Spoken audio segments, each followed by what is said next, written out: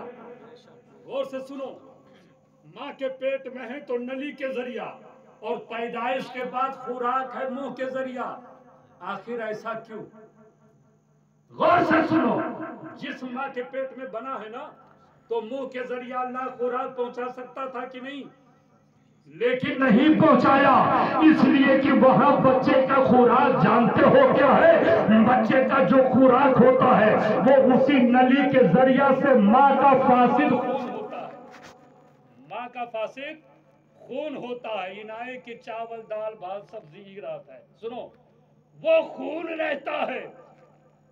اب اللہ کی مشیت دیکھو، وہ فاسد خون اللہ نے منہ کے ذریعہ نہیں اتارا، اس لیے نہیں اتارا تھا کہ وہ ماں کا فاسد خون تھا۔ اگر منہ کے ذریعہ اتار دیتا تو اللہ اتنا خیال کیا کہ میرا یہ جب بندہ دنیا میں جائے گا تو اسی زبان سے میرے نبی محمد کا نام لے گا۔ غور سے سنو، رسول کا کیا لے گا؟ نام لے گا، تو نام رسالت لینے میں بے ادبی ہو جائے گی، اسی لیے ادب کے خاطر نبی کے ذریعہ سے خوراک پہنچا دیا ہے۔ اب کچھ ایسے ناہنجار پیدا ہو گئے ہیں جو کہتے ہیں کہ ہم کو وسیلے کی ضرورت نہیں ہے، ہم تو ڈائریکٹ خدا والے ہیں، ہم تو وہاں پہنچ جائیں گے۔ اے ناتان، میں تجھ کو چیلنج کرتا ہوں، تیری عقل کہاں چلی گئی ہے؟ آپ پہلے ماں کے پیٹ میں دیکھ لے، وہی سے پتہ چل جائے گا۔ اگر ماں کے پیٹ میں نلی ٹوٹ جائے، ماں کے پیٹ میں نلی ختم کر دی جائے، ماں کے پیٹ میں نلی کو کاٹ دی جائے تو بچہ جو ماں کے پیٹ میں ہے وہ مر جائے گا۔ بچہ جو ماں کے پیٹ میں ہے وہ مر جائے گا۔ مرے گا کہ نہیں مرے گا؟ نلی ٹوٹ گئی، مر جائے گا، زندہ نہیں رہے گا۔ تو ماں کے پیٹ میں نلی زندگی کے لیے وسیلہ ہے کہ نہیں ہے؟ آپ لوگ بولیے، ہے نا؟ تو ماں کے پیٹ میں جب وسیلہ مان رہے ہو تو پیدائش کے بعد کیوں انکار کر رہے ہو؟ پیدائش کے بعد کیوں؟ تو یہاں پہ صاف پتہ چل گیا کہ جب ماں کے پیٹ میں نلی جو وسیلہ ہے وہ ٹوٹ جائے انسان مردہ ہو جاتا ہے۔ اسی طریقے پر اگر ہمارا یہ ایمانی رشتہ ہمارے نبی سے ٹوٹ جائے گا تو زمین پہ زندہ رہ کر کے بھی مردہ نظر آئے۔ اسی لیے ایمانی رشتے کو قائم رکھو۔ سنو غور سے اور سنو، ماں کے پیٹ